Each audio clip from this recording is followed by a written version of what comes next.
This conference will now be recorded.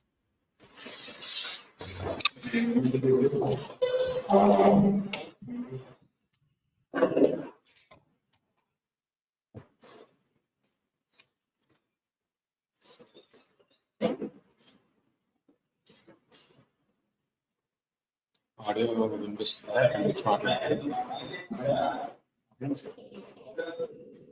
How many of you are in the class?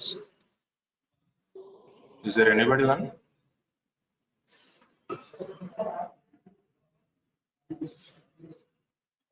Can you hear me? If someone can respond, then I can understand that you are able to hear me. Or at least type in the box.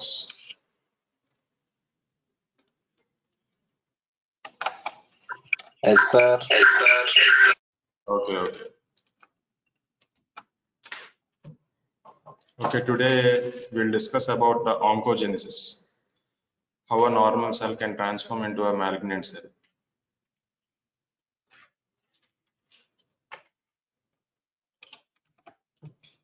This slide moving atla.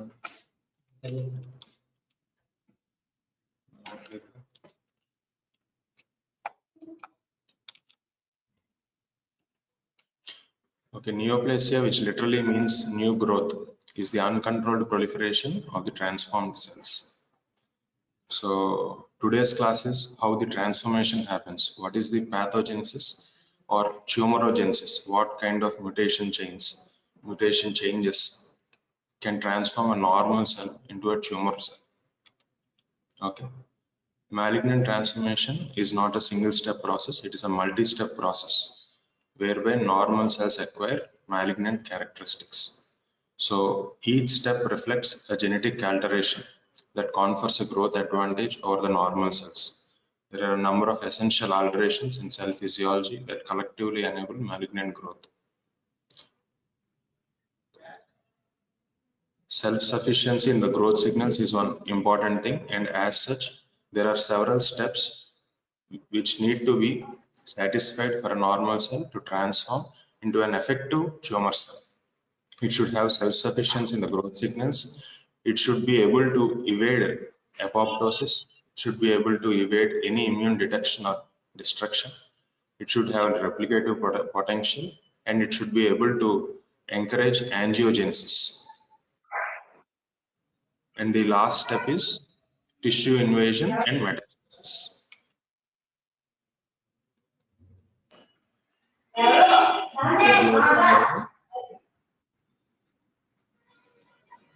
One in 8 deaths are because of cancer.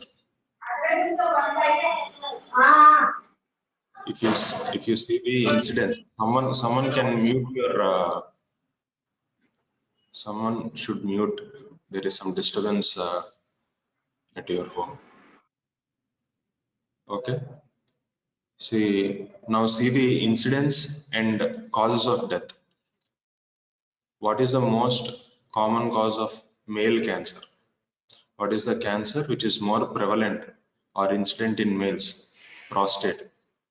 In females, breast incidence is more common. But when you see the deaths, prostate deaths are not so common, or breast deaths due to breast cancer are not so common. Deaths because of lung carcinoma and colorectal carcinomas are more common.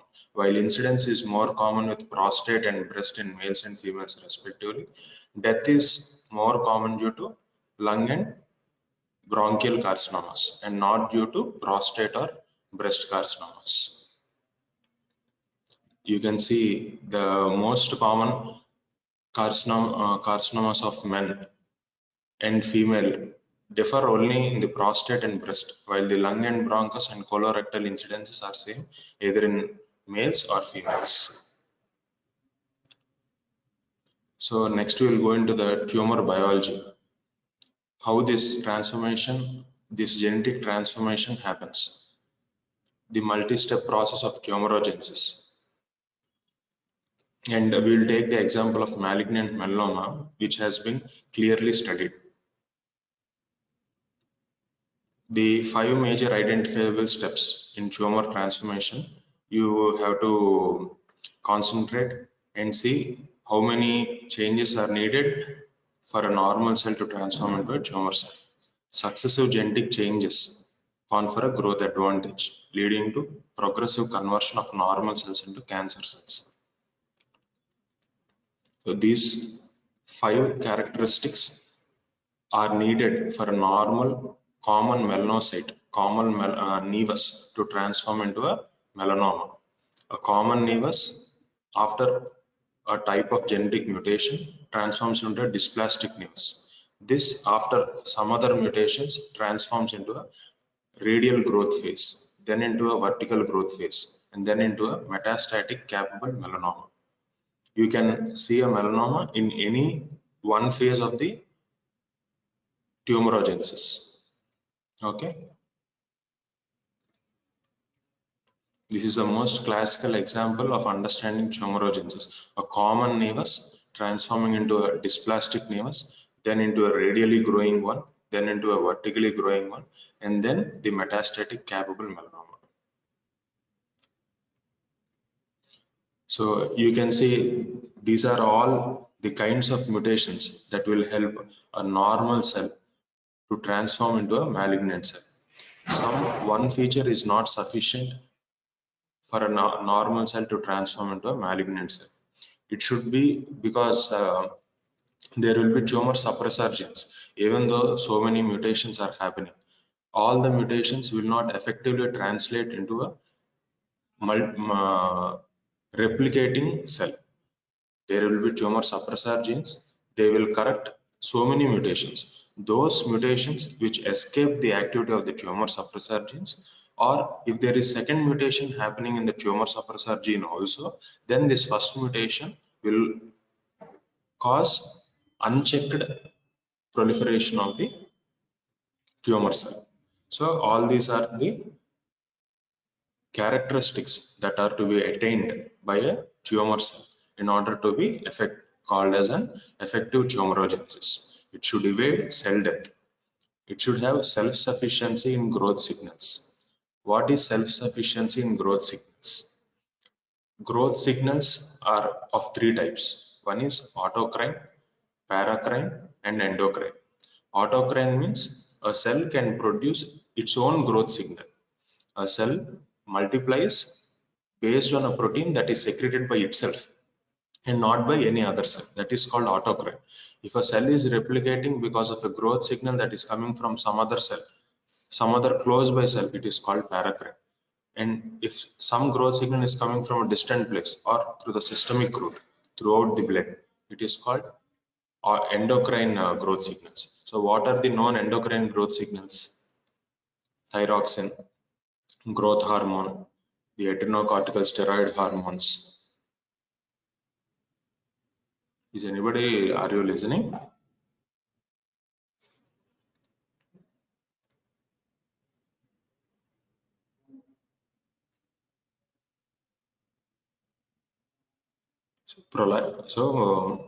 Prolactin, all these are growth signals coming from a distant source, like the endocrine sources, like the endocrine organs.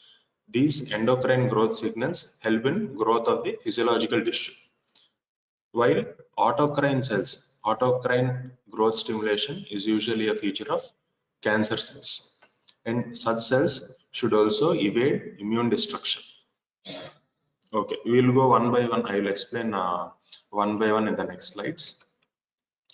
We'll see the self-sufficiency in growth signals. Cells with normal tissues are largely instructed to grow by the neighboring cells, which are called as paracrine signals. The systemic signals are called endocrine signals. Similarly, cell-to-cell growth signaling also occurs in vast majority of tumors. Cell-to-cell growth signaling is not a normal feature in normal cells. It is a special feature of the tumor cells.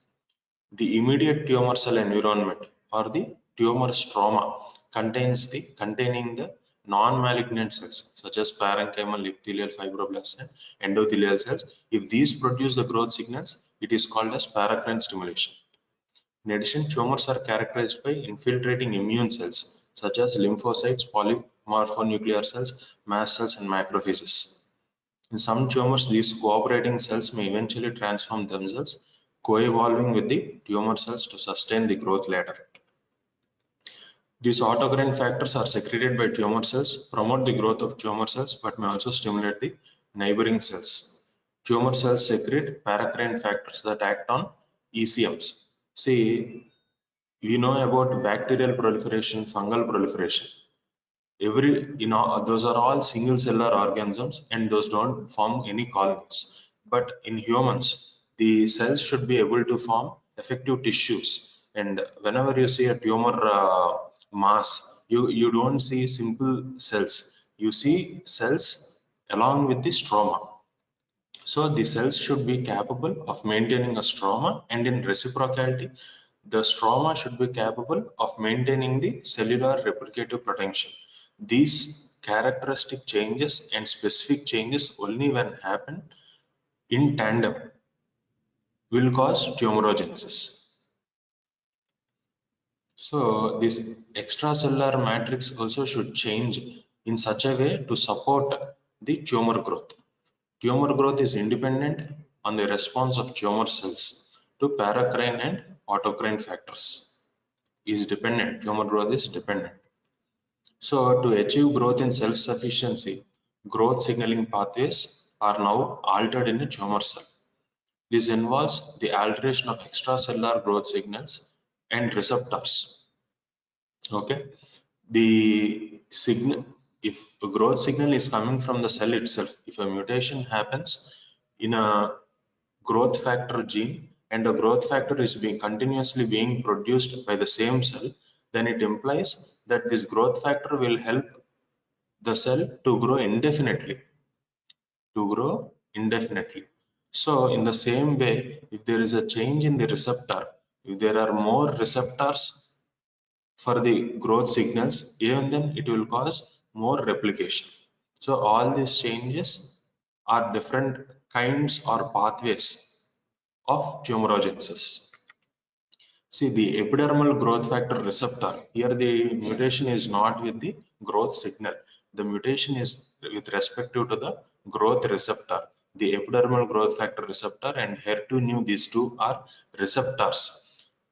A mutation in the receptor causing more number of receptors, a very hypersensitive tumor to the growth signal, or increase in the number of receptors will cause increased translation of the growth signals and causing multiplication of the cells. Do you know where this HER2/neu and EGFR receptors mutations are common? HER2/neu is common with breast cancers. HER2/neu is a membrane receptor which is common with breast cancer. EGFR receptors mutations are common with epithelial cancers.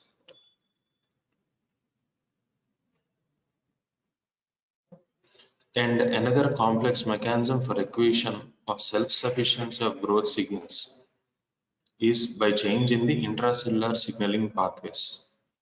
The membrane receptors, the intracellular signaling pathways, and the terminal effect on the genes. Many of the oncogenes can have activating mutations in the KRAS, which mimic normal growth signaling and induce mitogenic signals without stimulation from upstream regulators.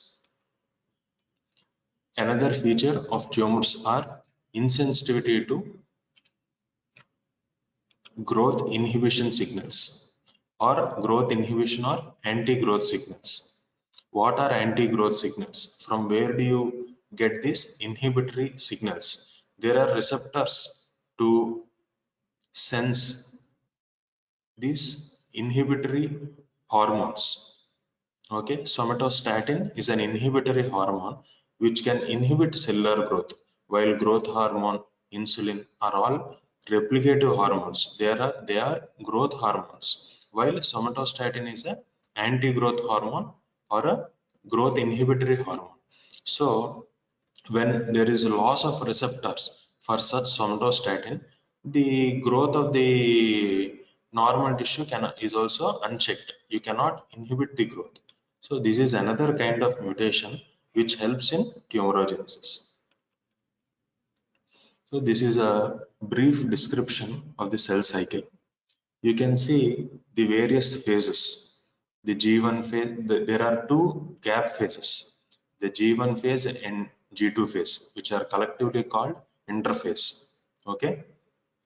And the main site of action of all these mutations, oncogenic mutations, is during the G1 to S transition phase, whether it is a mutated retinoblastoma or a mutated P53 gene. It acts on the G1 to S transmission phase. Okay, and the cyclin and E2F are normal cell growth molecules, the cyclins and cyclin dependent kinases. Cyclins are proteins and cyclin dependent kinases are do attach with the cyclin proteins and activate them to transform a normal quiescent state cell into a replicative stage. Okay, you can see below.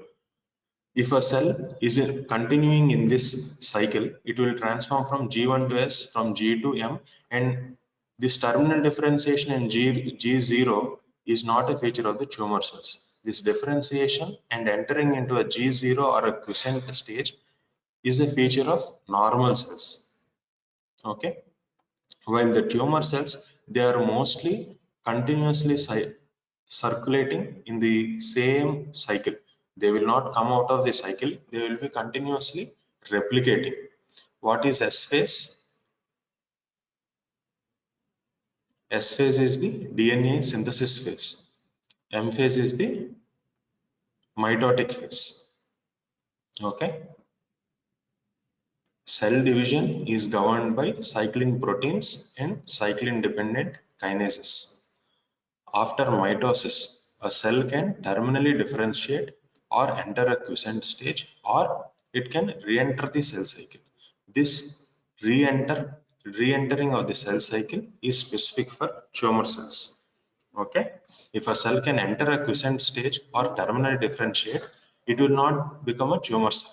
When a cell loses its property to terminally differentiate or to enter into a G0 phase, it will continuously be in the cell cycle only and proliferating into a huge mass.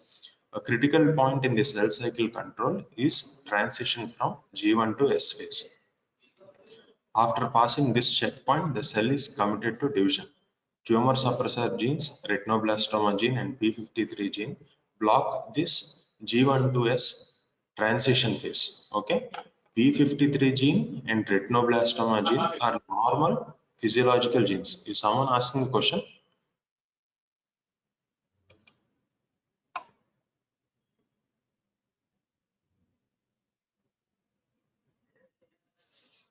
Okay, if anyone is having any questions, you can ask at the end of the session. Okay, P53 and retinoblastoma genes are not defective genes. They are usually available normal tumor suppressor genes. Only when these normal genes are mutated, they fail to control the G1 to S transition. The P53 gene and the retinoblastoma gene block the cells during the transition from G1 to S. It will not allow the cell to go from G1 to S unless there is a potent growth signal from an endocrine or a paracrine growth signal. Unless there are sufficient endocrine or paracrine growth signals, the cell will be blocked by this P53 gene and retinoblastoma gene. When these both genes or any one gene is mutated, then it will be impossible for the cell to enter into a differentiation phase or a quiescent phase.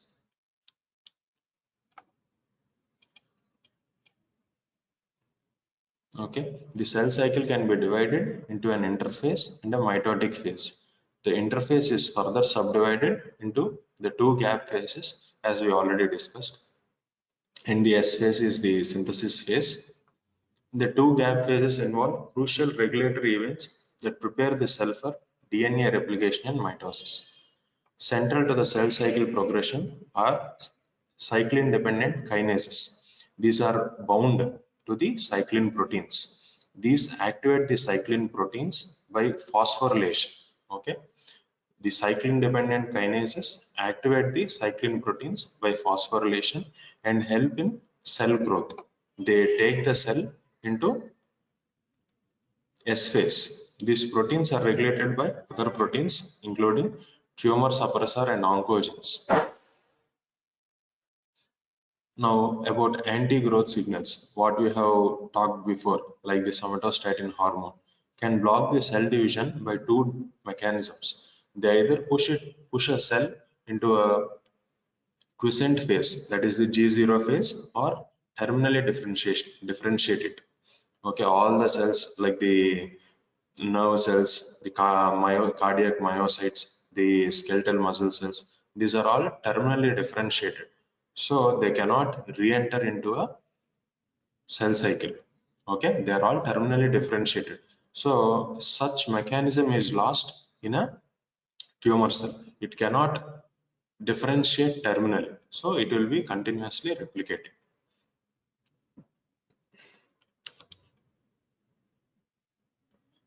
So these anti-proliferative signals from the retinoblastoma protein, P means protein, PRB, RB is retinoblastoma and PRB is protein retinoblastoma. It has two family members, that is protein 107 and 130. Okay, in quiescent cells, this protein is hypophosphorylated. So this blocks the cell division. A hypophosphorylated retinoblastoma gene blocks the cell division. Okay. Growth stimulatory signals induce the opposite of dephosphorylation. What is that? Phosphorylation of the retinoblastoma protein. Whenever there are growth stimulatory signals like a thyroxine hormone or a growth hormone or steroid hormones, they will phosphorylate the retinoblastoma protein, thereby helping in G1 to S transition. Okay, how do a cell attain the quality of tissue invasion and metastasis? If one cell somewhere in the middle of the breast has transformed into a tumor cell and it metastasized into the lung, how did it get the capability of metastasizing into some other organ? How did it invade the veins and how did it transform? And again, just like the intravasation, there will be extravasation at the secondary site. Okay, the formation of tumor metastasis is characterized by the detachment of the tumor cells from the primary tumor and infiltration into the bloodstream. This is called intravasation. And again, it should extravasate at the secondary site to form a metastasis. This intravasation and both intravasation and extravasation are characterized by changes in the extracellular matrix. Okay, only after changes in the extracellular matrix, a cell can intravasate into the veins of the tumor site and then extravasate and implant at some foreign site, forming a secondary. This cell-to-cell and cell matrix interactions are mediated by CAMs. CAMs means cell adhesion molecules. These molecules help the cell to adhere between itself from one cell to one cell. There are intercellular adhesion molecules and cell to matrix adhesion molecules. Okay, these usually belong to the immunoglobulins. Okay, immunoglobulins, cadherins, selectins, integrins, all these are CAMs, cell adhesion molecules. To what these cell adhesion molecules adhere the cell, it will either adhere to another cell or to the extracellular matrix. When there are other, as I said, one mutation. Yeah, is anybody asking a doubt?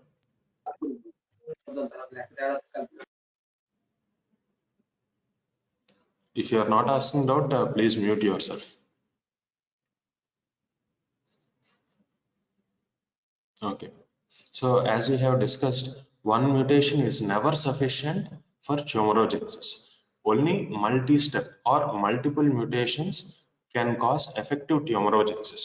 Okay, one mutation is never sufficient, never sufficient for tumorigenesis. So we saw the receptor mutations, we saw the autocrine mutations. Now this is the scam mutations in the cell adhesion molecules. Okay, this only mutations in the cell adhesion molecules will cause intravasation and extravasation of the tumor cells. This is a description of the E-cadherin. Cadherin means it is a intracellular cell adhesion molecule. It is a cell adhesion molecules adhering from one cell to the another cell.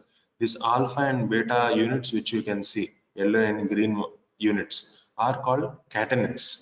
Okay, when these catenins degrade, there will not be any tumorigenesis. This is the normal physiological pathway, is to degrade the beta catenins. But when a mutation happens in the beta catenin, functional loss of E-cadherin, if this E-cadherin is mutated, then this beta will be released and it will form a unit with this GSK, glycogen synthase kinase, and the APC, adenomatous polyposis coli. APC, this is the APC protein, and this is the glycogen synthase kinase protein.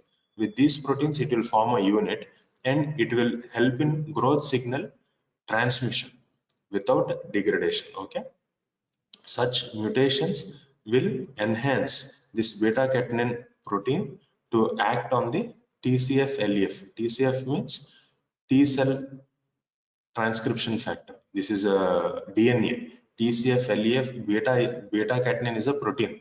TCF-LEF is a DNA locus. Okay, T cell transcription factor or lymphoid enhancer factor. Okay, this beta catenin will continuously act on this TCF-LEF, causing multiple replication cycles. And how do evasion of cell death happen? How does a tumor cell evade cell death? Okay, normally several mutations will cause apoptosis. And how does this apoptosis happen? Apoptosis will happen because of pro-apoptotic molecules and caspase 8. As you can see, these are the apoptotic pathways. Extracellular and intracellular stresses can induce apoptosis in the tumor cells. Extracellular triggering, these are type 1 and type 2. One is extrinsic and another is intrinsic stress that can cause apoptotic signals. When these signals cause apoptosis of the cell, lot of mutations or mutated cells are killed. Okay,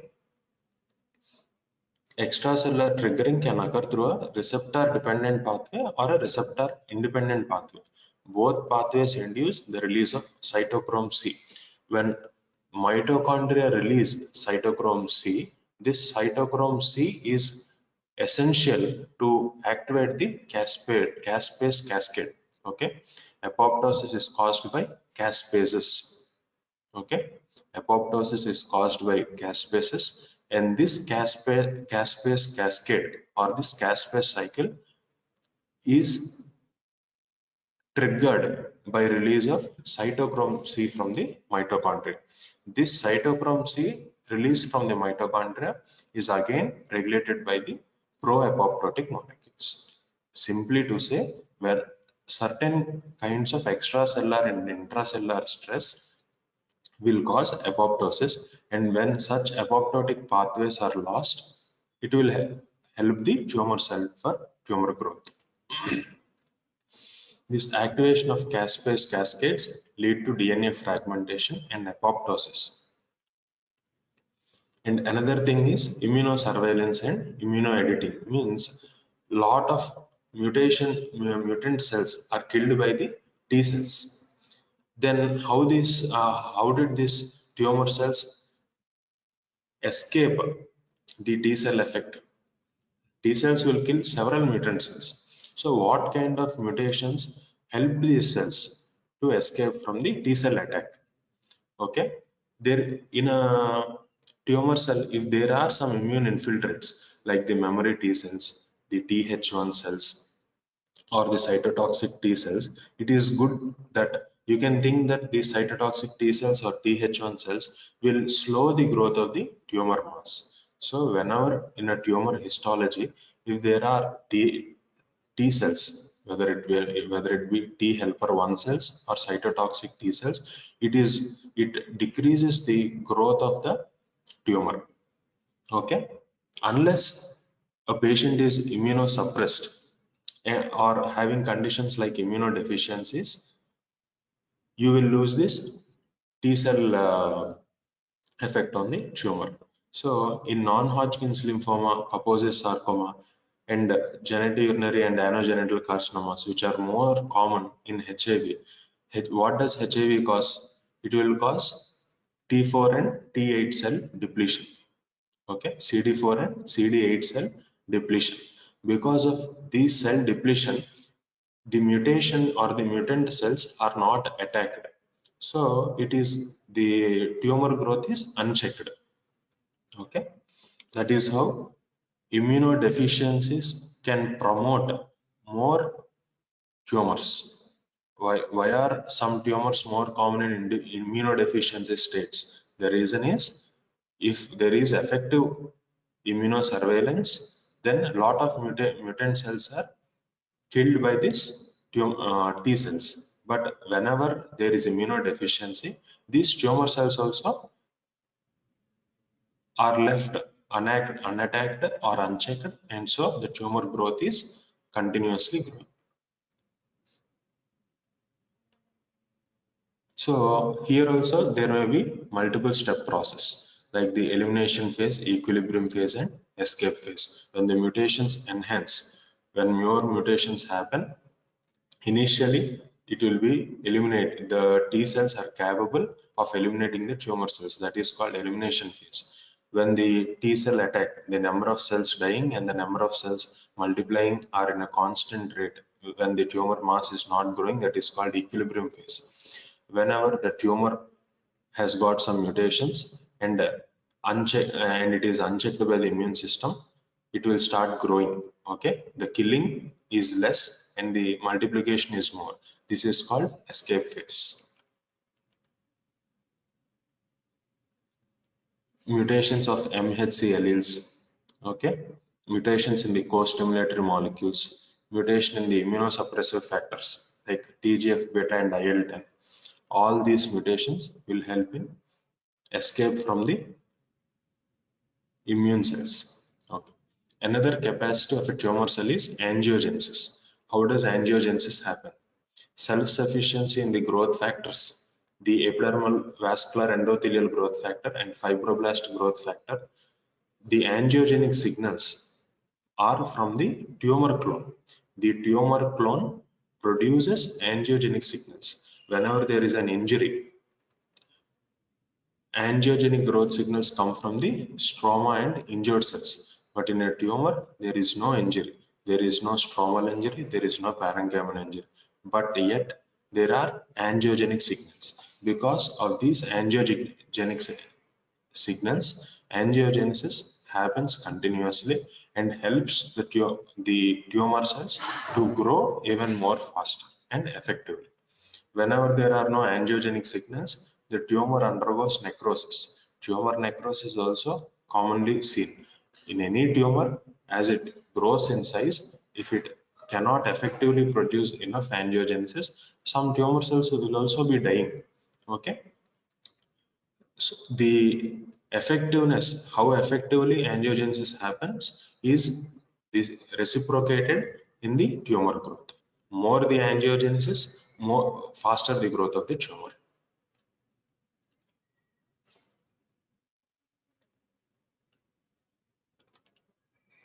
Okay, and another thing is the Warburg effect. These tumor cells are more dependent on glucose for their energy requirements.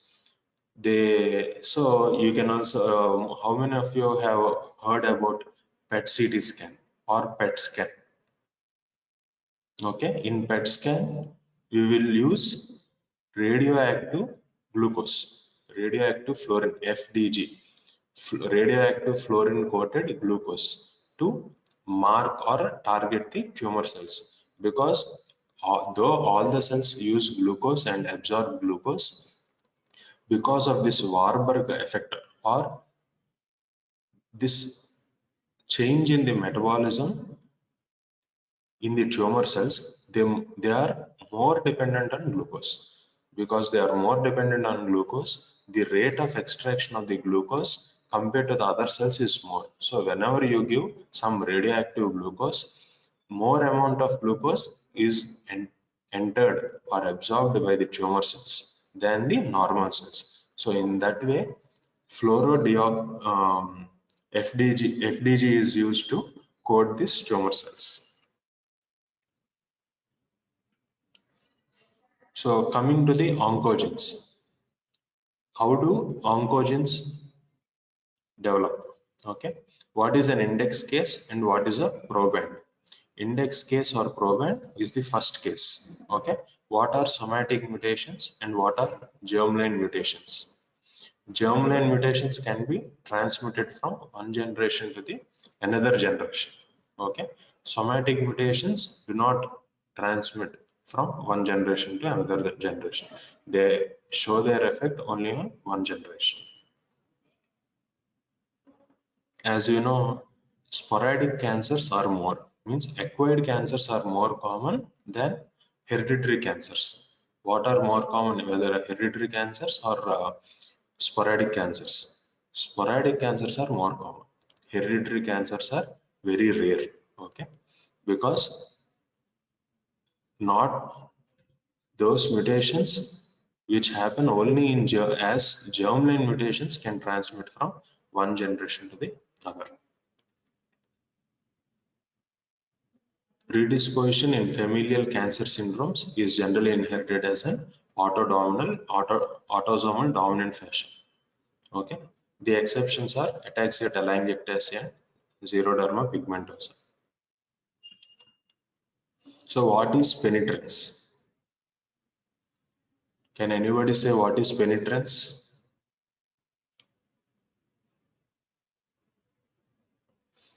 Penetrance is phenotypic expression of a genotype. There is a genotype, but in how many people will it manifest as a phenotype is called as penetrance. If only 50% of those having a gene are manifesting as phenotype, it is called 50% penetrance. If all those having the genes are also having the phenotype, it is called 100% penetrance. Okay. In pheochromocytoma, though you have a neurofibromatosis gene, you don't find the pheochromocytoma in all the cases. Though you have the mutation, the penetrance is less compared to FAP and other diseases where penetrance is high. Okay. In pheochromocytoma, penetrance is only 50%.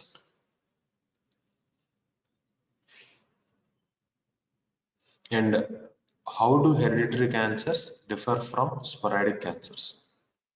Hereditary cancers occur at many sites. Okay, there are terms called as synchronous and metachronous. Metachronous means one after another. Synchronous means at the same time. Okay, hereditary cancers can have tumors at multiple sites at the same time. While in sporadic cancers, such circumstances are very rare. Usually, sporadic cancers are unilateral on one side at one site, on one side at one site. But hereditary cancers, they can occur bilaterally on both the sides.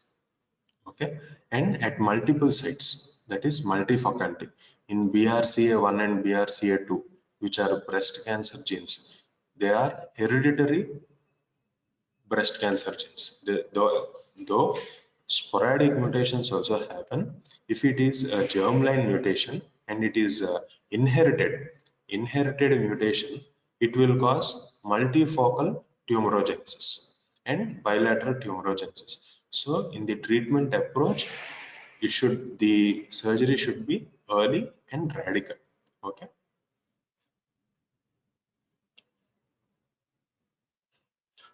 So clustering, what is clustering? Clustering means the same hereditary disease manifesting in the family. That is called clustering.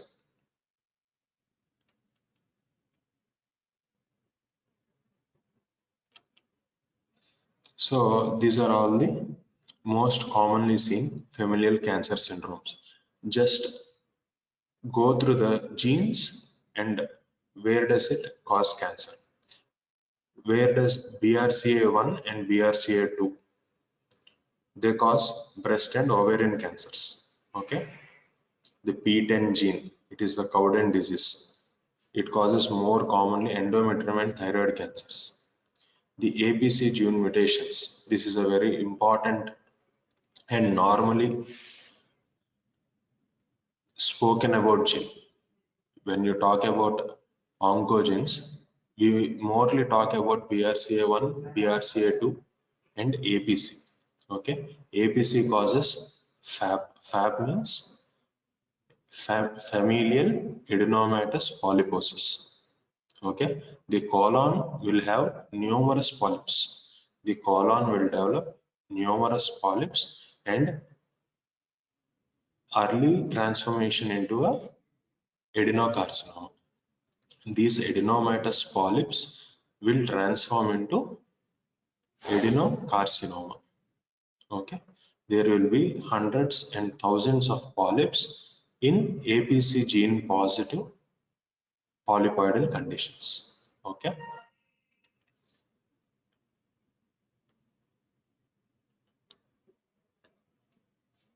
and remaining are all other genes you can go through later. So I will talk about some most common oncogenes and how these will clinically affect the patient. Okay, the retinoblastoma gene was the first tumor suppressor gene to be cloned. Okay, this is the first tumor suppressor gene to be cloned. Retinoblastoma is manifested at a very early age, when less than 7 years. Okay, whenever retinoblastoma is seen bilaterally, those are aggressive retinoblastoma clinical cases, and they clinically manifest in the first year.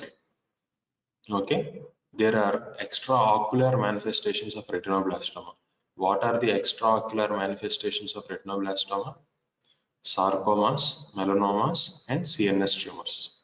Okay, this two-hit hypothesis is special for retinoblastoma. Who proposed it? Knudsen. Who proposed two-hit hypothesis of retinoblastoma? Knudsen proposed this two-hit hypothesis, and he helped to understand how tumorigenesis happens, and that one single gene mutation or one hit is not sufficient to cause a tumor. At least two hits are necessary, means two subsequent mutations are necessary to clinically manifest as retinoblastoma. This is the Knudsen hypothesis. Another familial cancer is Leigh-Fraumeni syndrome. Okay, what are more common in Leigh-Fraumeni syndrome? Sarcomas, breast cancers, brain tumors, leukemias, and adrenocortical carcinomas. Okay, and here the age of cancer manifestation is less than 45 years. The difference between hereditary or germline mutations or inherited cancer syndromes and sporadic cancer syndromes are: you get sporadic colorectal cancers, you get hereditary colorectal cancers. Though hereditary cancers always form very less proportion of the cancers. Hereditary cancers, as already spoken, are very rare, usually less than 5%. 95% of cancers what we are seeing in the general population are acquired cancers. They are not inherited cancers. Okay, they are acquired cancers. Though the mutations are same, they are not inherited from their parents. They are sporadically caused among them because of their environment. Okay. As Leigh-Fraumeni syndrome is a hereditary cancer, you can see all these carcinomas at a lesser age, 40, 45. Retinoblastoma at a very younger age. Leigh-Fraumeni syndrome in the adult age, 40, 45. while sporadic cancers usually happen in 60s and 70s, in the 6th decade and 7th decade. Okay, Lee-Fraumeni syndrome is famous for TP53 tumor suppressor gene mutation. Okay, and the penetrance is 50% by age of 40. Okay, and 90% by the age of 60. As I've asked, what do you understand by penetrance? Penetrance means phenotypical expression. Penetrance means phenotypical expression of a genotype. Okay, in hereditary cancers, because a cancer gene is already inherited, we want to know at what age a cancer might manifest. So we will study this clinical characteristics. So in Lee-Fraumeni syndrome, by the age of 40, the penetrance is only 50%. But if you wait for another 20 years, by the age of 60, the penetrance or the manifestation of cancers goes to 90%. And as I have spoken, FAP is very famous. Okay, FAP is very famous in colorectal cancers. Only 1% of the colorectal cancers are because of this inherited FAP. Remaining 99% are because of sporadic mutations. Though those mutations happen probably in the same loci, inherited conditions are less than 1%. Okay. What is the locus of APC gene? The locus of APC gene is 5q21. And before we have studied that in Lee-Fraumeni syndrome, the penetrance is 50% only. Unlike here in FAP, the penetrance is very high. What does that mean? What does high penetrance clinically indicate to you? It shows that there is very high chances of getting the disease if you find the mutation. So whenever we have seen before, what is clustering? Clustering means one cancer affecting more number of people in a single family. So that is called clustering. When there is clustering, we want to screen the rest of the family. When there is clustering, we will screen the rest of the family for this possible hereditary mutation. We will not check for sporadic mutations. We will check for hereditary mutations because already clustering has happened in a family. We expect that the clustering is because of hereditary cancers or hereditary cancer genes. So with that expectation, we will screen for these hereditary genes in the normal population. And when there is a mutation of high penetrance, intervention will be early. Okay, intervention in FAP will be very early compared to Lee-Fraumeni syndrome. So whenever there is FAP, and you will do a colonoscopy and see for the polyps. Okay, and biopsy of the polyps and early intervention by colectomy. How do you intervene in FAP? Because there are hundreds and thousands of polyps in the colon and the penetrance is also very high. Whenever you see the polyps have started at the age of 20 or 30 or 40, as in a family, the first generation, second generation, the third generation carries on, the manifestation of the clinical disease will be fast. If the first generation index case or the proband has manifested at 40 years, then the second generation might manifest at 30 years. The third generation might manifest at 10 or 15 years. Okay, based on the generation, we will do a screening colonoscopy at a younger age. If it is the first generation, we will do screening at we will start screening from 30. But if it's the second generation, we will start screening from 10 itself. Okay, and whenever you have observed that polyps have started, you will do a colectomy. Okay. See, the polyps will usually start in the second and third decades of life. Polyps are the polyps in hereditary polyposis conditions and sporadic polyposis conditions cannot be distinguished at all. it cannot be distinguished at all, whether macroscopically or microscopically. Only clustering and gene mutations will help you to understand whether it is a hereditary cancer. By clinical manifestation or microscopy or histology, you cannot identify a hereditary.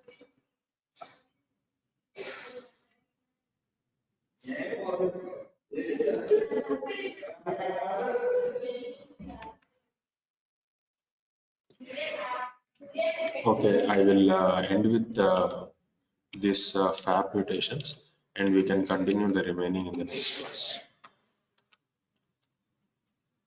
So as we have discussed, the clinical manifestation happens in second and third decades. Okay. And what are the extracolonic manifestations of FAB? Desmoid tumors, thyroid cancers, and upper GI polyps. Okay. Other than, so though colorectal manifestations are common in FAB, there are some extracolonic manifestations. What are they? Desmoid tumors, thyroid cancer, and upper GI polyps. Okay, polyps of the stomach and duodenum are present in more than 90% by the age of 70. As the patient grows, by the age of 70, stomach and duodenum cancers are seen in 90% of FAB patients. Okay. Duodenal adenocarcinoma is one major cause of death, and desmoid is a rare condition, but it is seen 850 times more common in FAB cases. Okay. Desmoids. What is desmoid? Okay, we will discuss it again. And these are the mutations. What are the three types of mutations seen in APC gene? Frame shift mutations, FM. FM means frame, F means frame shift. NM, nonsense mutation, deletion. Okay, these are three kinds of mutations mostly seen in the APC gene. And what are codons? Three nucleic acids are together called a codon. So, based on the location of the mutations, there is variable penetration. Okay, for now we will stop this here and we will continue in the next class. Are you all listening?